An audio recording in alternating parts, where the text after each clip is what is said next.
Here we go. So I just noticed that the ATF had posted something over here. Let me screen share. There we go. So we've got the comments over here. We'll get rid of me out of here.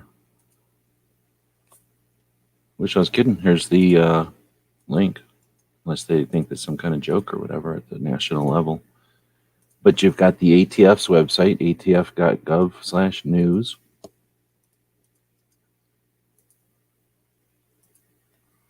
And you go to their Twitter account over here. And you get live ATF law enforcement will announce a significant firearms trafficking enforcement action. And then they're sitting over here live at 1 p.m. Eastern.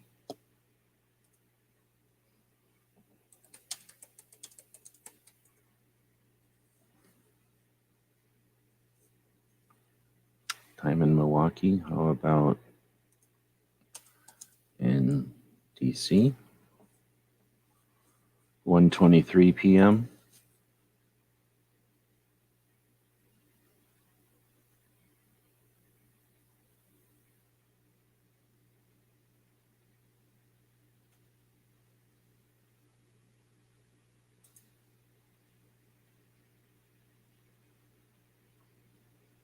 How do you know if there's a comment on a tweet?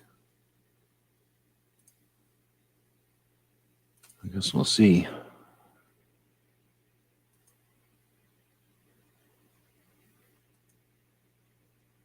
So according to this, it is 1 o'clock on the Eastern time zone. Let me know if anybody else is getting the feed.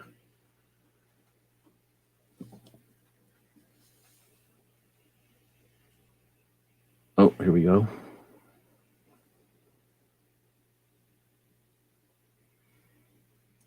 No sound.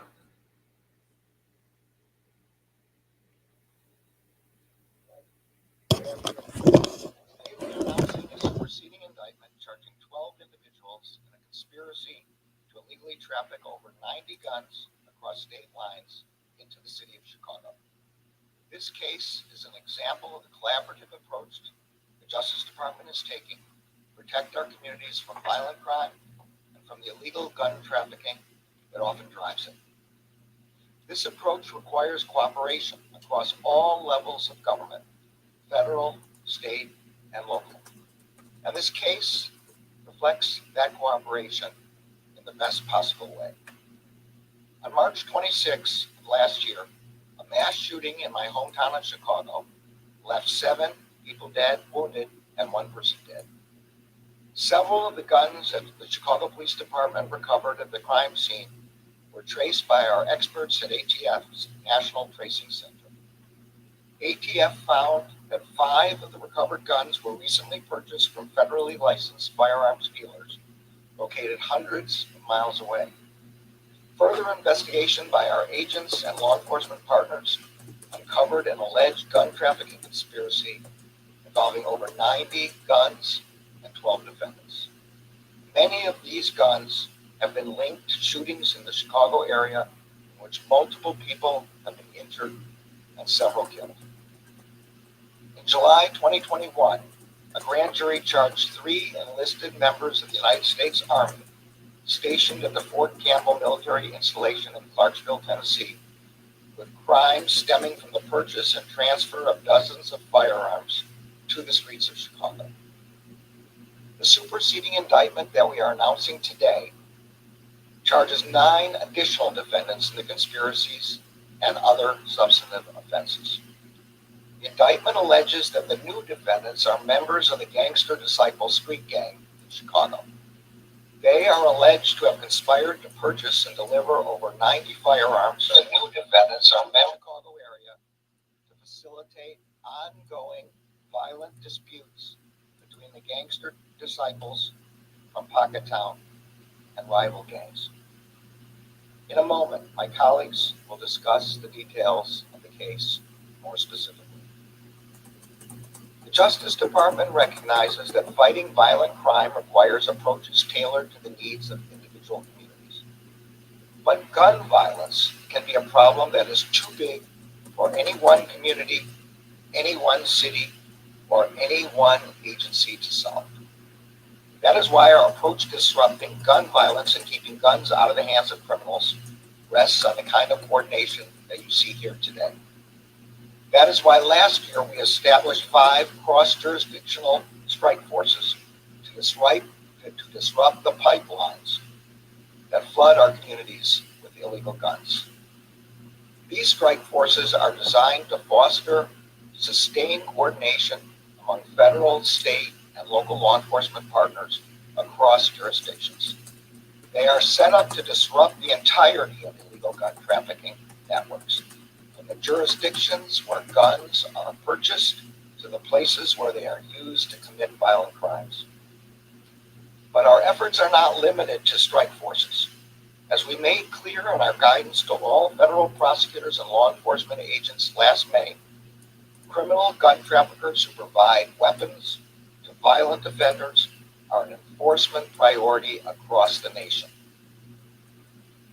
I also want to note that we can do even more to hold criminal gun traffickers accountable and to get more illegal guns off the streets if we have more resources. We need resources to trace the guns our state and local partners recover from crime scenes. We need resources to bring to justice those who perpetrate gun crimes. And we need resources to disrupt the criminal gun trafficking networks that fuel violent crime. That is why we have asked for, and the President's FY23 budget has requested, a substantial increase in funding for the Justice Department's anti-violent crime efforts. Gun deaths in our country occur at a staggering pace. Every day, on average, about 100 Americans are killed and hundreds more are wounded. And those numbers do not even begin to capture the number of families who are affected and the number of communities that are terrorized. If we are going to put an end to the enduring tragedy of gun violence, we are going to need more resources to do it. In closing, I want to thank the federal agents, prosecutors, and personnel who worked on this case. That includes members of the ATF, the U.S. Army Criminal Investigation Division, the Internal Revenue Service CI, the U.S. Attorney's offices for the Middle District of Tennessee, Northern District of Illinois. I also want to thank our invaluable local partners at the Chicago Police Department, the Clarksville Police Department, and the Davenport Police Department. I want to make one point abundantly clear. The Justice Department will spare no resources to hold accountable criminal gun traffickers.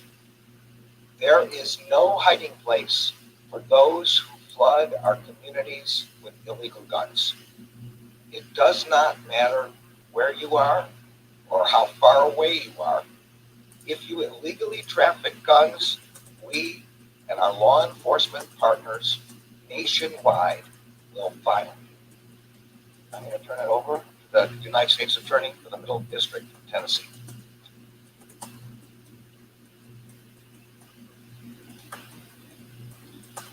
Good afternoon, everybody, and thank you, Attorney General Garland, for being here today to announce this very important case. My name is Mark Wilderson. I'm the United States Attorney for the Middle District of Tennessee. I must tell you that I'm awestruck by the efforts of the agencies represented here today and the emerging scientific methods being used by ATF to examine shell casings and to trace them from their point of origin through violent criminal acts and mass shootings to the actual shooters. The technology being employed by ATF should send shockwaves through violent criminal organizations, people who buy, sell, and use illegal firearms in their criminal activity. I think we'll all have an opportunity after the press conference today to have an example of some of this amazing technology that ATF utilizes. We're here today to announce, make an announcement related to a long-running investigation out of my district, Middle District of Tennessee, and the resulting multi-agency enforcement action that occurred this week in the Northern District of Illinois relating to violent crime. Last May, my office charged 3 U.S. Army soldiers stationed in Fort Campbell, Kentucky, with crimes related to the illegal purchase of dozens of guns and selling and transporting those guns to the streets of Chicago. Many of those firearms were found by the Chicago Police Department officers, including at the scene of a mass shooting on March 26th of last year.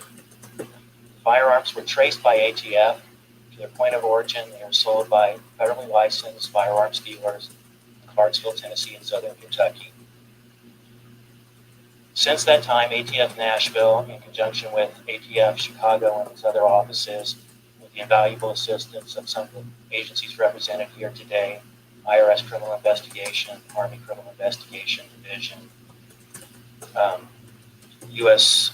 Chicago Police Department, and Clarksville Police Department. Monday of this week, a federal grand jury sitting in Nashville returned a 21-count superseding indictment against 12 individuals, including the 3 soldiers who were charged last year. The charges related to conspiracy to traffic illegal guns and other crimes.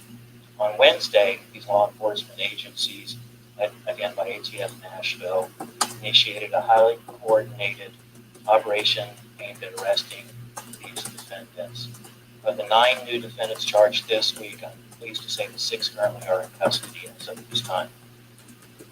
The indictment alleges that between December of 2020 and April 2021, over 90 guns were illegally purchased in Tennessee and Kentucky, sold or otherwise transferred to the Pocket Town Gangster Disciple Street Gang in Chicago.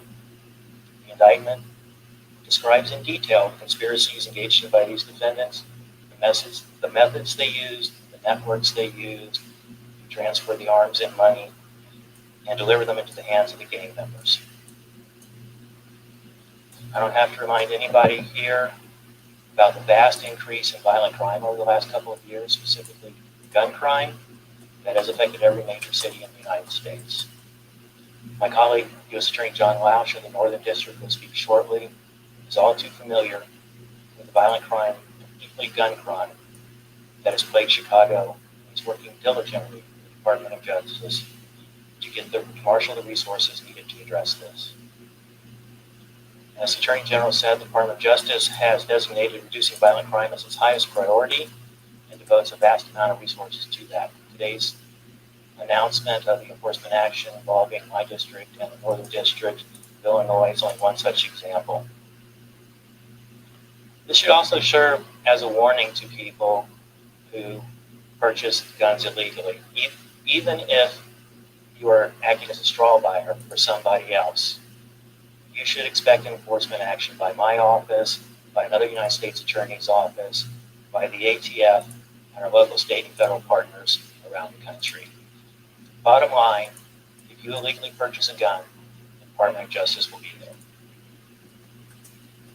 Finally, I'd like to express my deep appreciation for the law enforcement agencies and prosecutors here today, and those who could not be with us today, including Assistant United States Attorneys Katie Reisinger, Josh Kurtzman from my office, who've been up in Chicago this week working on this case. I couldn't be prouder of the work they do and the tremendous effort they put into this case. And collectively look forward to seeking justice for the people impacted by the crimes that these defendants are alleged to have committed. I'd now like to turn over the podium to Nashville ATF Special Agent in Charge, Mindy French. Thank you.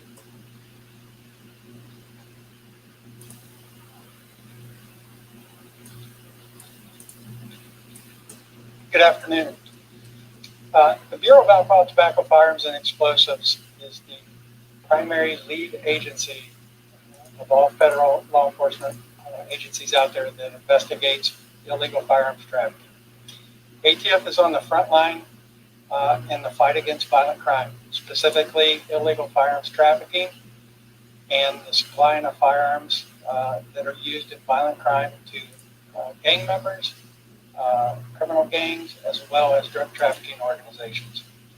In the past 4 years, ATF has seen an increase of over 30% in illegal firearms trafficking investigations nationwide. Illegal firearms trafficking is what is fueling the violent crime in the cities that we live and work in every day. And quite frankly, it presents a grave threat to our public safety when we're out in our communities. ATF's highest priority is reducing violent crime. Operation Pocket Sweep shows that ATF, along with our state, local, and federal partners, have the ability to collaborate and utilize all of our resources to not only disrupt but dismantle this firearms trafficking organization. The arrest in April of 21, as well as the arrests that were made this past week, are, as mentioned, are a result of a 21-count indictment charging 12 individuals with federal firearms and money laundering violations. From December of 20 until April of 21, Adams, Brunson, Miller, who were the 3 enlisted soldiers in Tennessee, trafficked over 90 firearms to the Gangster Disciple Street Gang in Chicago. Many of those firearms were needlessly used in violent crime acts in the streets of Chicago. The cornerstone of ATF's Operation Pocket Sweep utilized a crime gun intelligence approach. We analyzed and utilized crime gun trace data to identify these 3 enlisted soldiers, which was the start of this particular investigation. ATF additionally leveraged technology by utilizing the National Integrated Ballistic Information Network, or NIBIN. NIBIN is the only national network that allows the capture and comparison of ballistic evidence that is used to not only solve crime, but also prevent violent crime in our cities. And it's quite frankly, is vital to any crime reduction strategy in our cities and states. Over 30 firearms have been recovered in this investigation, all of which have been entered into NIBIN, and they have produced actionable intelligence leading to the linking of multiple shootings in Chicago and the Northern District of Illinois. Illegal firearms trafficking is not a victimless crime, as we have seen with the shootings that we've talked about. ATF will continue to use all of our resources. We're going to strategically target and identify individuals that are trafficking firearms, that are sources of supply of guns used by criminal gangs and drug trafficking organizations in the streets that are wreaking havoc with some of the violence that's going on that we read about every day in our news. ATF doesn't do these kind of cases, and I don't do these kind of cases because we have a badge. We do them because we want to serve and protect all the citizens across the nation and reduce violent crime to the best of our ability. And we collaborate and work with our state, local, and federal partners every day, and we will continue to do so. Thank you. I'll turn it over to the U.S. Attorney, Northern Illinois. Good afternoon. Thank you, Special Agent in Charge French.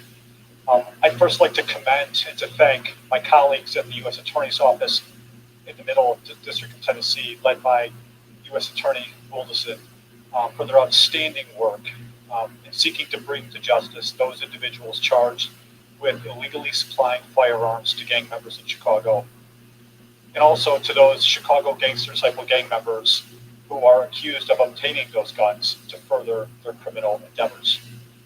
Cases like this have a tremendous impact, not only on the defendants who are charged, but on gang members in Chicago and across the country. What they see is that they will be held accountable for their efforts to illegally obtain the guns that are used to fuel the senseless gang violence that plagues many of the cities in our country, including Chicago. This investigation also demonstrates to the people of Chicago and the people across the country that the Department of Justice and all of its components, all of the field offices of the ATF, all of the U.S. Attorney's offices, will work with each other and work tirelessly to keep guns out of the hands of those people who are prohibited from having them and who use them to commit those crimes. Finally, I'd like to give a special thanks not only to our law enforcement partners who you've heard about already, the federal partners, ATF, IRS Criminal Investigations, the United States Army Criminal Investigation Division, but also to our local partners across the country, including in Tennessee and Kentucky, and in particular, in my case, the Chicago Police Department. The Chicago Police Department recently established specialized gun investigation teams that are staffed with dozens of officers who work hand in hand with ATF in order to eradicate the illegal trafficking of firearms into the city of Chicago.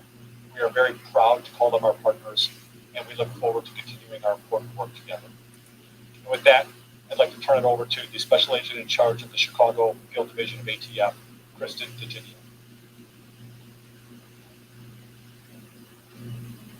Good afternoon. Thank you, U.S. Attorney Lausch. Investigation of illegal firearms trafficking is most effective when law enforcement entities and prosecutors work together. The success of this investigation is due to strong and effective partnerships, not only locally in Chicago, but nationwide. Strategy to impact violent crime in our communities must be comprehensive. This investigation is a prime example of leveraging technology and partnerships to do just that. The officers and agents of each agency you see here today work tirelessly to identify and disrupt the illegal trafficking scheme that resulted in the diversion of firearms in Tennessee. When firearms enter the illegal marketplace through means such as straw purchasing, unlicensed dealing, and illegal transfers, the result is too often needless violence. You heard about it already today, but on March 26, 2021, law enforcement recovered multiple firearms at the scene of a mass shooting in Chicago. Multiple people were shot and one was killed. Through the use of crime gun intelligence gleaned from tracing, 5 of the recovered guns were determined to have been purchased in the Clarksville, Tennessee area. ATF is the sole agency in the United States authorized to trace firearms for law enforcement. The ATF National Tracing Center is the only crime gun tracing facility in the country, completing over 500,000 traces of recovered firearms in 2021. We are committed to working with all of our partners, wherever the intelligence leads us, to bring those responsible for illegally trafficking firearms, unlawfully possessing firearms, and committing violence in our communities to justice. This is not just a job to us. It is a calling to make our communities safer, better, and stronger. Thank you. I will turn it over to my colleague, First Deputy Superintendent Eric Carter of the Chicago Police Department.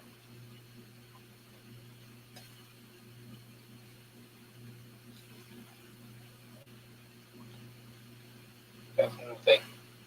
I'd like to say thank you to the Attorney General, U.S. Attorney General Merrick Garland, U.S. Attorneys for Middle Tennessee, Mark Willison, and John Lausch from the Northern District of Illinois, as well as Special Agents in charge of Nashville Field Office, Mickey French, and Kristen DeGinio of Chicago Field Office.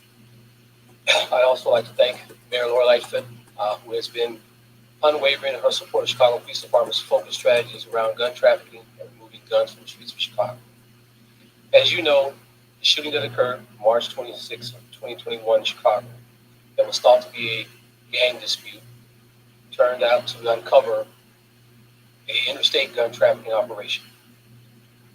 This operation and investigation followed, and it speaks to the power of local and federal law enforcement collaboration across multi-jurisdictions to investigate and prosecute gun trafficking. It is a proof that working together, we can make a difference. In Chicago, this operation has direct ties to some of our most pressing public safety concerns, which revolve around guns and gangs. What this demonstrates is how the fight to stop gun trafficking and decrease violence is a national issue. While the work of fighting guns and gangs is important, it is only a piece of the larger collaborative effort that we must maintain.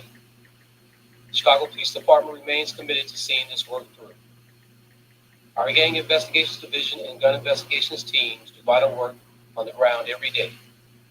Our officers on patrol, working a beat, are building relationships with residents and growing community trust.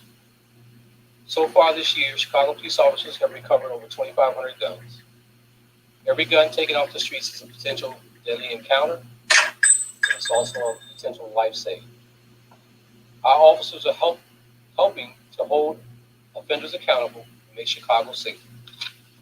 They are often working side by side with county, state, and federal agencies, combining resources for more impactful investigations such as this. Officers across the country risk their lives every day in service to every community. The safety of every city today will reflect the safety of our country tomorrow, and that remains a call to action. Again, on behalf of the Chicago Police Department, I thank everyone here with me today from law enforcement and our partners across the country, and look forward to continuing our work together, protecting our communities. I'll turn it back over to U.S. Attorney General Merrick Garland.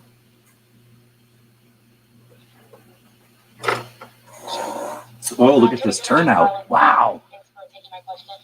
Just first, you were talking about additional resources. I know the president announced saying that he wanted to, or requesting rather. When you got a mask on your mouth, but not your nose. What specifically is the DOJ In a room full of people that don't have a mask. that would use this particular case? And also, what is your response to some community leaders that are concerned about adding more resources when it comes to law enforcement in their communities? Everybody in that room is getting paid to do that. Having more ATF agents is very high on our list. Having more assistant U.S. attorneys very high on our list. Same is true for all of our other law enforcement agencies, FBI, DEA, U.S. Marshals. All of these are necessary because it's really an integrated whole. Similarly, we can use more grant money to give to cities like Chicago for purposes of helping us with the task forces that are the most important way in which we solve these crimes. Everything has to be done on a state, local, federal level. People on the street, cops on the beat, they know more about the origins of the crime in the local community than we could possibly know. So it's an all-of-country, really, effort, and it requires resources in all levels. Attorney General, the department in the announcement of the budget the recent days talked about adding about. I'll bet you every pair of shoes I'm looking at here costs more than I make in a month. Obviously, keep pace with the number of retirements from that agency. It doesn't look like it really adds any more bodies. So I'm wondering if that room filled with about a foot of water, everybody in there would have dry pants on. Violence, you're barely keeping pace with the retirements from that agency. And then secondly, if you could take an off-topic question. At least I'm comfortable that everybody in this room understands the gun issue in recent days, in which he completely. said the former president most likely committed crimes. Have you read that ruling, and does it make a difference in the work that the Justice Department is doing? Now, if you want a super chat, that'll let us get more agents to be as effective as we've been, to do more of what we're doing. So if you want a super chat, we'll use that to not fund ATF agents. To not comment on ongoing investigations. The best way to undermine an investigation is Oh, to say I was things kidding, but thank you for that. about how they're going. So I'm going to leave that one aside. I'm looking at the wrong feed. I've read reports in CNN on the now your on-topic question. So I'm going to have to ask for somebody to get back to you on the details of whether the 100 only make up the number of people who are retiring or not. I'm sure why that would be the case, because if we had the FTEs before and we're asking for an additional 100. This is a great point that isn't addressed enough, that they only want an indoor to the jail. They want to suggest that the solution is to take the criminal and put them in the indoor, not realize or not showing that they don't, that there's no outdoor. They just walk right out the other side of the door. Knew they were selling this to violent gangs. And what does it say about how the system works that these guys were able to buy 90 guns in straw purchases, but that was never discovered until the guns were used in crimes? So this guy's like, how come they can buy 90 guns and why isn't there laws against that? They were buying them for other people. The lead defendant, Miller, when you read the superseding indictment, you'll see. Can this guy talk quieter? What the hell, ATF? Guns that were purchased by make, model, serial number, where they were purchased. communications that the defendants had among themselves related to the transactions and how to pay them, how much they were going to be, the price of the purchase. So absolutely. As to your other question, I'm going to have to refer to somebody else on that. I think I heard someone say that 30 guns from this sting where this operation were recovered. I think that means 60 plus are still on the loose. What efforts are underway to find those guns, and what does that say about the challenge of these investigations? They are very challenging investigations, as you can see by all the agencies and the states that these guns have crossed. These people have never shot a gun before, so they all have this perfect hearing. They can hear everything. Good assholes. Attorney General Garland, if you could comment, we've been told that a lot of the crimes across the country are being committed by juveniles. Could you comment on that? So I don't have more than anecdotal information about that, but to be honest, I've heard the same. I was in Colorado. You're just the head of the ATF, but you don't have evidence. You just have anecdotal evidence. But go ahead and comment on your anecdotal evidence. Office and talking to all the law enforcement agencies, state, federal, state, and local in each of those jurisdictions within the last 3 weeks. All of them said the same. So I don't have any more than anecdotal evidence on that, but it seems that you're right about that. Anybody theorize as to why it's happening? Yeah, I think the theory, which is quite logical, is that the gangs think that if they have the actual purchases, the actual shootings done by juveniles, that they will face lesser punishment than if the actual leaders of the gangs themselves do it. I think that's right. And also, of course, the leaders of the gangs don't want to face punishment, so they try to use a cutout of this particular example that you're talking about, juveniles. Yeah, if I could ask sort of a two-part.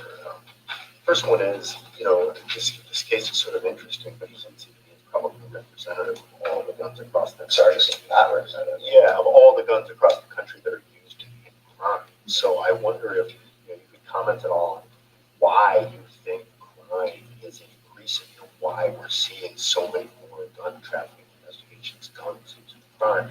And my off-topic question is, it's been coming up on 4 months now since Congress referred Mark Meadows to you guys for contempt of Congress asking to prosecute. What's taking so long? Again, on your off-topic conversation, we don't comment on ongoing referrals. This was a referral. God, they suck. So we're not able to comment on that. On the on-topic, this is as loud as it goes. They suck. This is the Department of Justice's website. Just too close to the event, just like If anybody wants to watch it live from the Department of Justice, if your speakers are better than my speakers are on maximum. This is how bad they suck. So I'm just going to have to leave that for the criminologists, and we're going to do the best we can to drive those numbers down. I'm sorry to ask an off-topic question, but there's been so much criticism of the Justice Department around the January 6th investigation, and a lot of people trying to pressure the department to either work faster or even to investigate specific individuals. How would you respond to that pressure and to those critics? The only pressure I feel, and the only pressure that our line prosecutors feel, is to do the right thing. That means we follow the facts and the law wherever they may lead. Thanks, everyone.